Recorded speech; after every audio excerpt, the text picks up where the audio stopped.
अभी मुझे winning chances जो है मुझे बहुत अच्छा लग रहा है।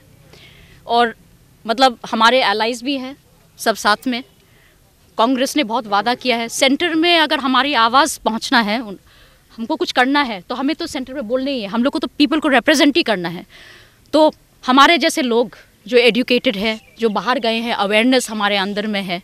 और हम लोग, आप लोगों को तो पता ही है कि रॉयल फैमिली ने हमेशा त्रिपुरा के लिए काम किया है, महाराजा वीर विक्रम के टाइम से। अभी भी आजकल की सरकार क्या करे, सिर्फ महाराजा वीर विक्रम के नाम को लेकर ही तो आगे बढ़ रहे हैं। पर ये कुछ प्रॉमिस जो किया था उन्होंने विजन डॉक्यूमेंट पे, वो तो कुछ पूरा हुआ नहीं। तो मुझे ये लगा कि शायद यही मेरा समय है कि हम अपने लोगों के लिए कुछ कर सकें, और एक ये मेरा ड्यूटी भी बनता है।